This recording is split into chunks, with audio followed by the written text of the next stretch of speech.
All right, Ben, I want to start this off by taking you back in time because it feels fitting. A year ago, right now, the Houston Texans couldn't even lose properly. You know, they win that game at the buzzer, final week of the season. Looked like they ruined their own chances at drafting the best quarterback available. They have to quote unquote settle for CJ Stroud at number 2 in the draft. And here we are, Houston Texans, AFC South champions. They get some help from the Tennessee Titans, but they're hosting a playoff game. As somebody who covers this division, who's covered it for a while, I mean, what is your first takeaway, just your off the rip impression of this turnaround in Houston?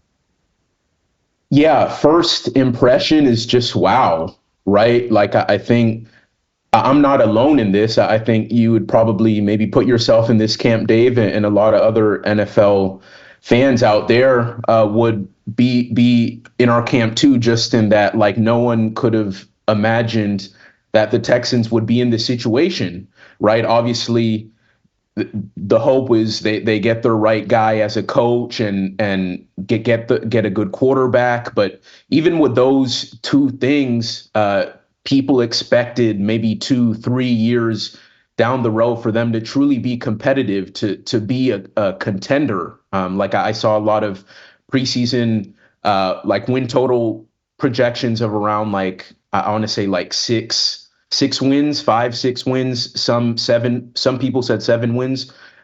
So for them to be where they are now, 10 wins, AFC South champions, with the Jaguars losing to the Titans, it's just been such an incredible turnaround. And the Texans really nailed it, right? They nailed it with D'Amico Ryans, and they nailed it with CJ Stroud. He's just been a great fit for what they're trying to do, and just kind of how he's brought life to that city, to that franchise, to the team. What he's able to do in the passing game, the poise, the savvy he has. He plays well beyond his years, and he's the main reason why the Texans are where they are. D'Amico Ryans has done a great job, but you don't. The Texans aren't in this position without a quarterback of CJ Stroud's caliber. I mean, there have been so many times this season where he's put them on his back if they have issues on the defensive side of the ball, or injuries, or he hasn't had his full offensive line, or the run game is ineffective. Like, it doesn't really matter what it's been. He's been able to lead the team. And I think that this Saturday night win against the Colts was another example of the Colts having, I mean, the Texans having all kinds of issues. They were without 3 of their top 5 receivers. Tank Dell, of course, is out for the season. They were without Robert Woods. They're without Noah Brown. They were shorthanded defensively. Will Anderson was on a snap count. Their top sack guy, Jonathan Grenard, didn't even play, and they were still able to win. And it's because of CJ Stroud. I'm glad I mean, of course, I think even all credit to D'Amico Ryans, but the conversation has to begin and end with CJ.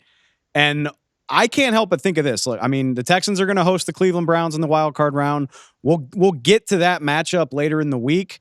Anything can happen in the playoffs, but I can't help but think about the fact that in the NFL, the biggest cheat code to being a contender is having an amazing quarterback on a rookie contract.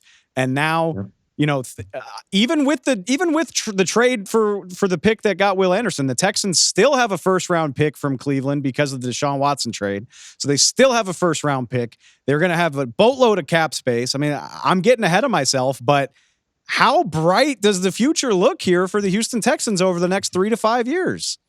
Yeah, Dave, I was thinking about that too. I mean, their future is so bright that they could be like that team, that like that powerhouse in the AFC South. I mean, the Colts, I do think that they'll be up there, of course. Like, I think Anthony Richardson, before he got hurt, showed a lot of stuff. And I think coming into year 2, when we know the job Shane Steichen has done in Indy as well, and they could get really good very quickly as well.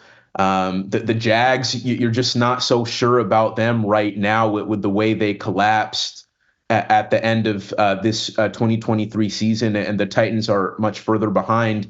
But then you have the Texans, right? They're the AFC South champion, and then having Stroud, the rookie contract, as you said, the draft picks, all the cap space, and CJ Stroud should only get better, right? Like as he kind of gets more versed in the NFL game and gets even more used to just the coverages that teams throw at him, and continuing to work on that rapport with those pass catchers and getting Tank Dell back. And man, yeah, the future in Houston is extremely bright. And for the Texans, I mean, that they've been through a lot, right, Dave? Yeah. I mean, the whole the Deshaun Watson mess, and like the whole fall from grace and his eventual trade, and then the front office issues they've had.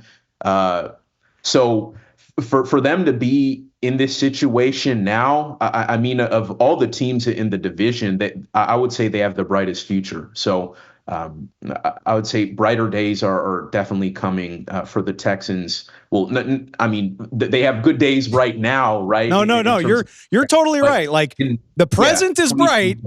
The present is bright, but I think you're 100% right. I think the future looks even brighter.